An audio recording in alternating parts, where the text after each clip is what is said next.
Hii video ya 11 nitakuja kuzungumzia kitu vya kuzingatia ili mkulima aweze kwenda na msimu wa kilimo cha tumbaku. Ni vizuri kusia mbegu kwa wakati.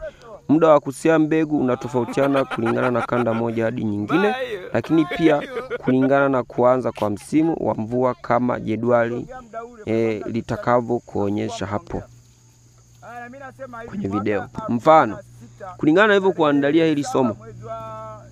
Mwanzo wa msimu wa mvua Oktoba, Novemba, Disemba, kila mtu anafahamu. Kwa mfano mwezi wa 10 ambao ndio Oktoba, maeneo kama yale Nguru, Kakonko, Kasulu, Bukombe, haya maeneo inatakiwa usihe mbegu kuanzia mwezi wa 10. Lakini pia mwanzo wa kusiha ni mwezi wa 10 tarehe 10. Lakini pia mwisho wa kusia ni mwezi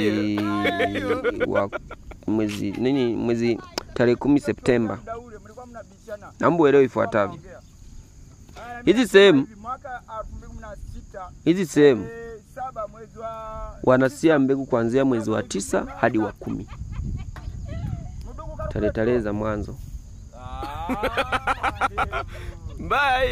Sehemu kama Nguru, Kakonko, Kasulu, Bukombe. Lakini kwa mfano mwanzo wa msimu sehemu za Tabora, Ulambo, Mpanda, Songea hadi Kahama, hawa watu mwanzo wa msimu huko mwezi wa 11, lakini natakiwa usie mbegu kuanzia mwezi wa ngapi? Mwezi wa 9, mwezi wa 10, mwezi wa 8. Haya. Mwanzo wa msimu wa sehemu ya Chunya, Manyoni na Iringa ni Disemba, mwanzo wa msimu, lakini hapa inatakiwa usie mbegu Septemba na Oktoba. Yaani iko hivi. Mbegu zinazopandwa shambani zinatakiwa ziwe na miezi 2. Yaani ukisia mbegu mwezi wa 8 utazipanda mwezi wa 10.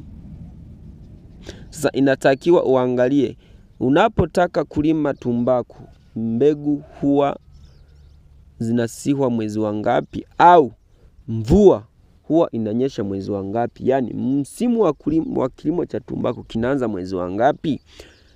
Basi zisihe kabla ya miezi 2 au mwezi 1.5. Mbegu hizo zitakuletea mazao mazuri sana kwa sababu ni mbegu iliyokomaa. Utazitunzaje shambani? Nitakuonyesha namna ya kuzitunza. Utakatia, utaweka namna gani, kuna namna utazinyima maji, yani zikomae, yani nitakuonyesha. Kwa hiyo kiufupi iko hivyo. Sasa unaweza kaangalia ni namna gani uweze kutunza mbegu. Tutakuja kufundishana katika somo lijalo. Kufundishana namna kutunza mbegu kwenye kitabu.